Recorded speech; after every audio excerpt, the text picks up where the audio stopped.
Hi, we're the band Good Color. I'm Spen. I'm Milo. I'm Alec. I'm Cole. And this is our song breakdown of Passage.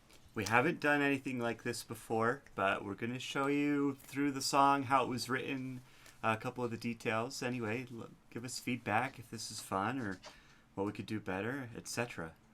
So, to begin, I guess, songwriting process, this song was really essentially written last in the whole EP, our debut EP, Good Color. And our goal was to introduce themes and to have fun with it, I guess. So it started out as an intro, but it kind of became its own full song eventually. Yeah, the song is about time and our relationship to time. It asks questions.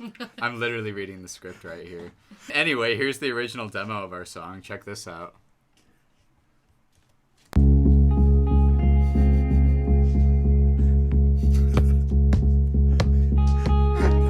Spencer's foot. That's my foot just thumping around. So this was on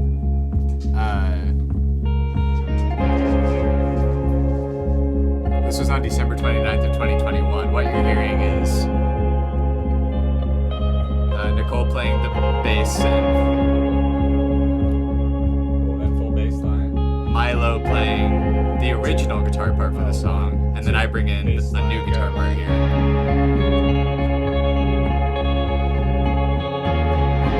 It was a lot slower in this original demo. We sped up the tempo quite a bit. It was fun. Kind of wanted a little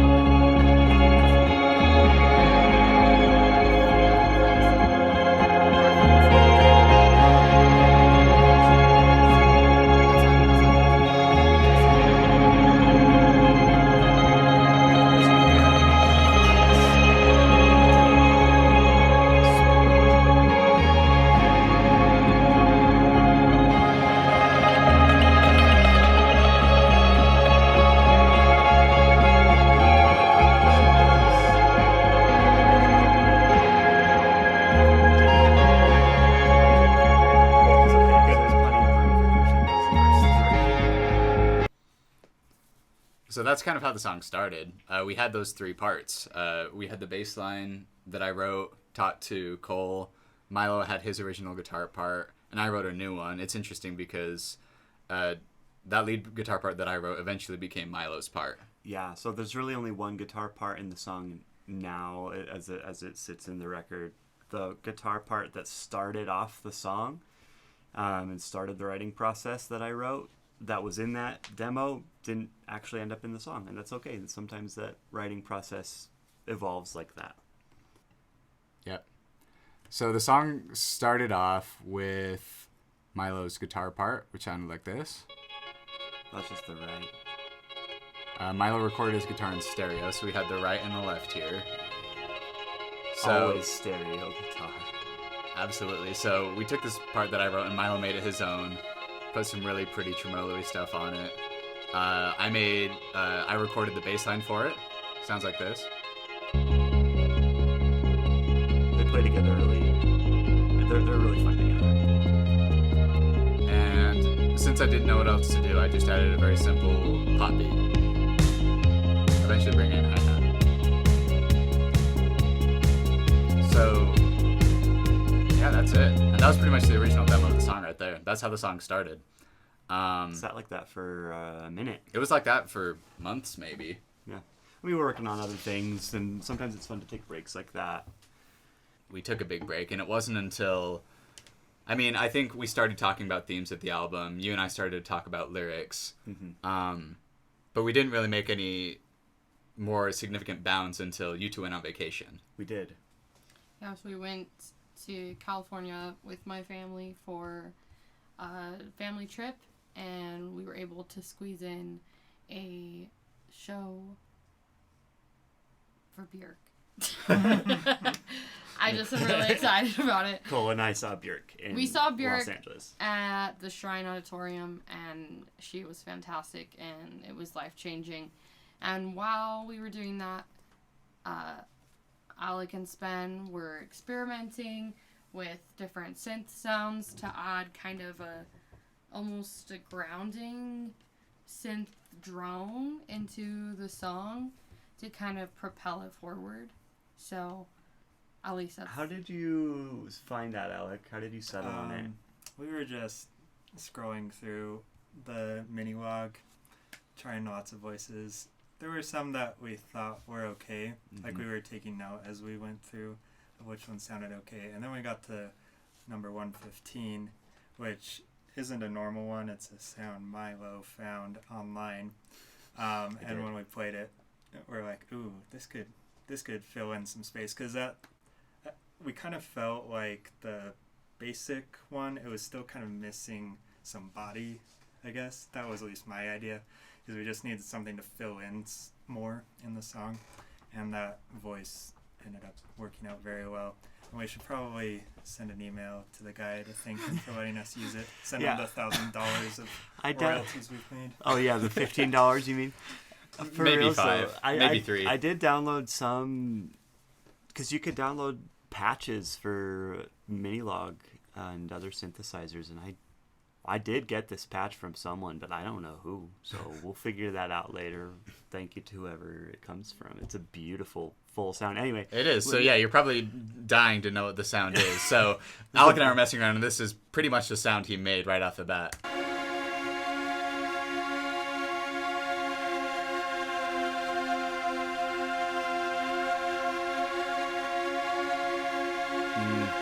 That's so nice. And I guess what you really hear first is this. It does kind of fade in.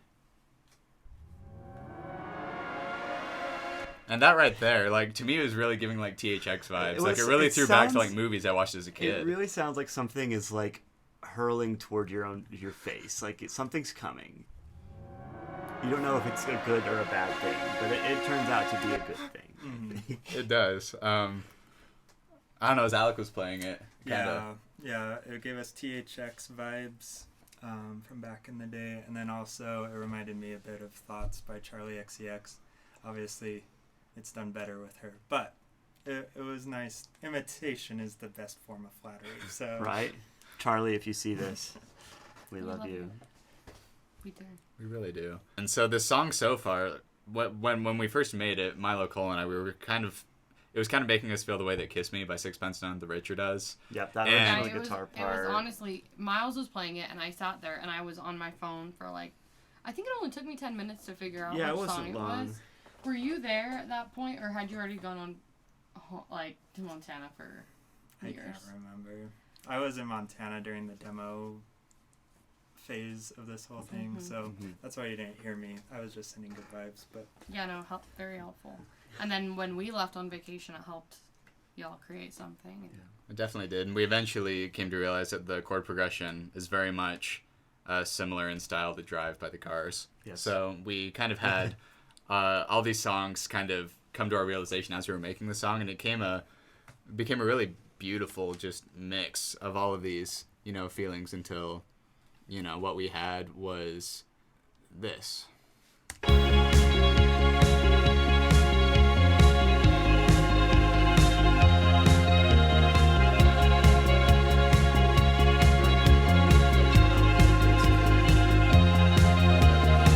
That's what's cool is it's really simple. That is the core sound of the entire song. It's really just 4 sounds, but it sounds way bigger than that. Sounds huge. The one keyboard sounds like 10. It was kind of easier to mix, I think, in the long run because of how simple at the end of the day it is. But with music production, it's never as simple as just 4 tracks. So No, there's a lot more going on in the song. Just to show you a few things, we really like the fade in. This is a mix of course, the Minilog fading in as well as Milo's guitar parts. On the left, right, and this big whooshy one.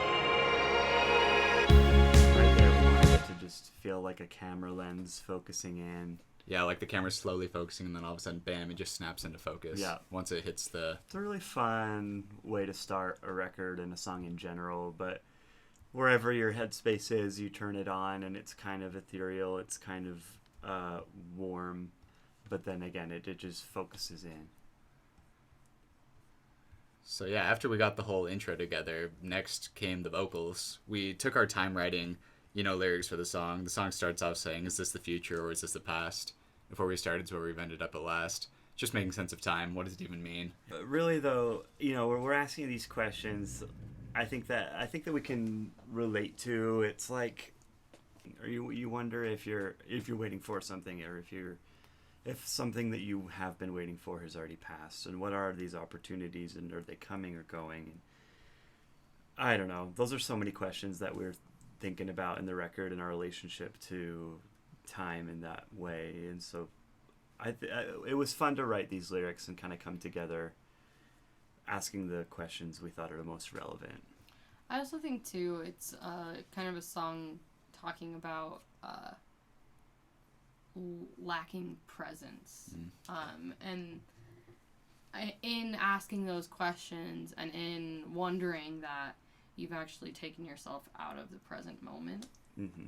And so then you're not sitting there being with the people that you're with in your life or being present with where you are because you're asking. And I think that we spend a lot of our time just like growing up, like waiting for our adulthood to happen or the next thing to happen. And I feel like this song in a way is kind of critiquing that and is questioning that and is kind of calling yourself out for it.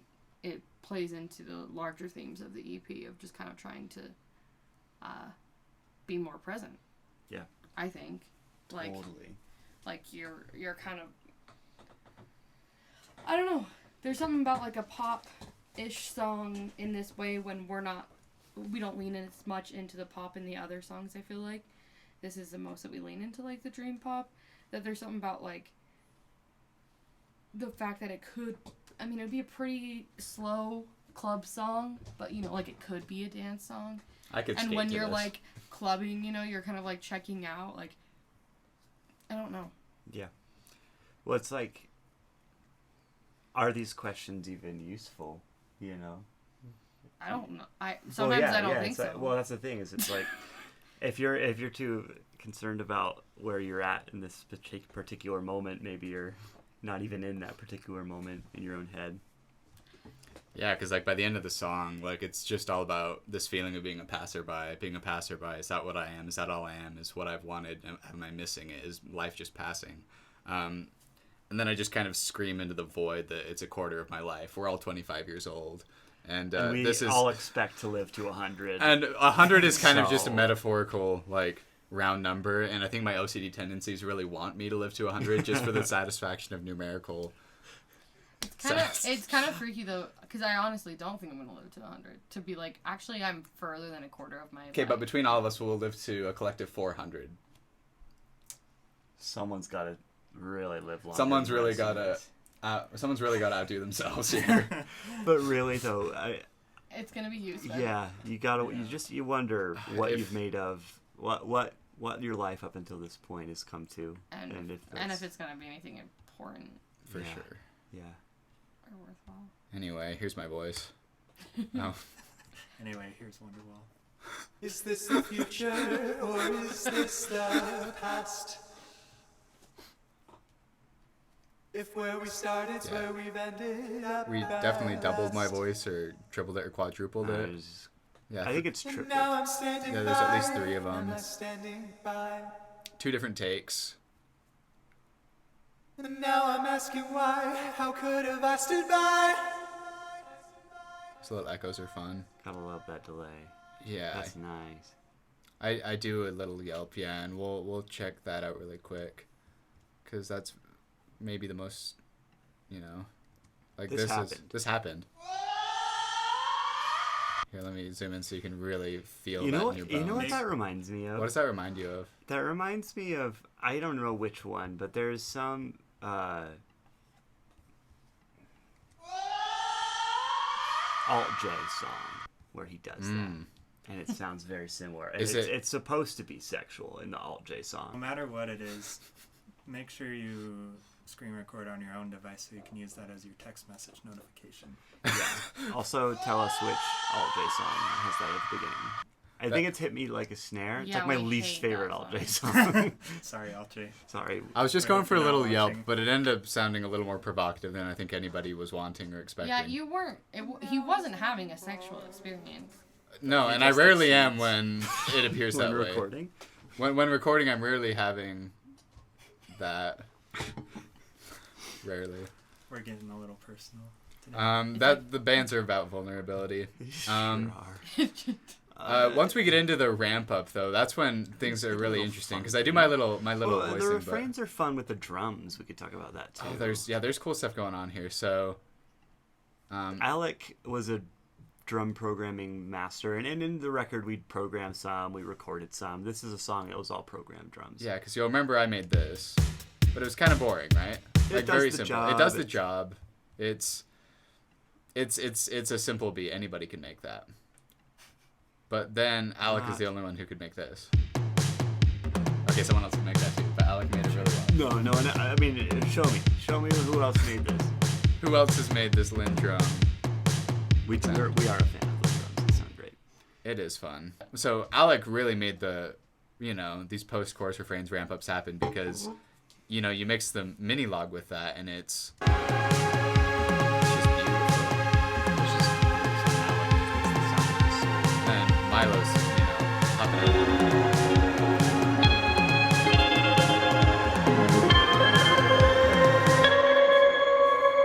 And that's it.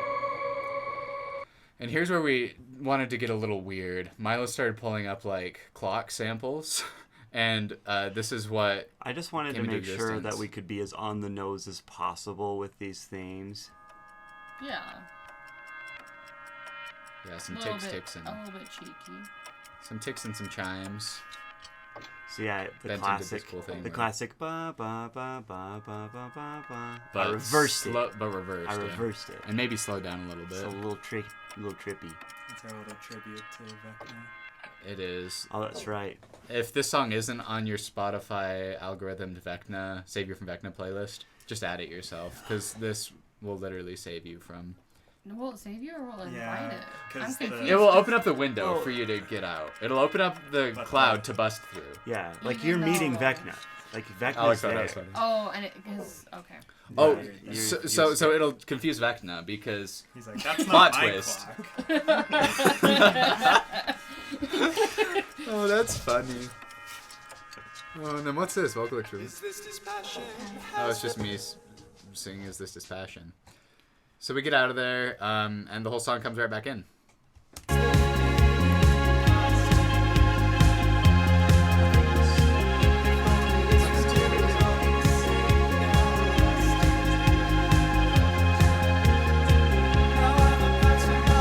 Yeah, the ramp up drums in the second part get big.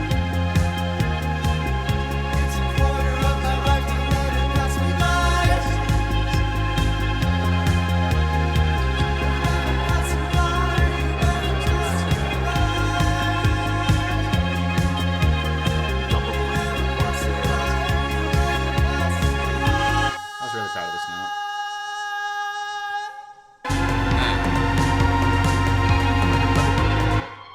Oh, the D-doos. He kept them. I forgot. The that they D-doos were are very still subtle in the there. mix, but we do have these D-doos.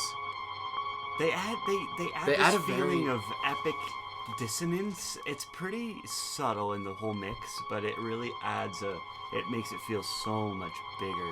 It adds an eeriness to it that's so necessary. Yeah. And it gets really lost in the mix, but it's there just to hold it up. But the part we were talking about is this. This is what we just love. Can't get enough of from Alec. Alec made this beat too. Really switched things up from the first time it did this, and If you ain't dancing before, you'll be dancing now.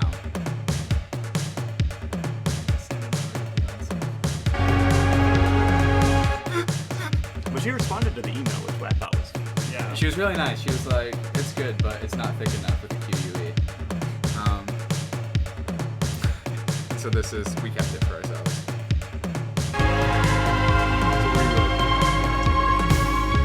For most things. for a lot of this.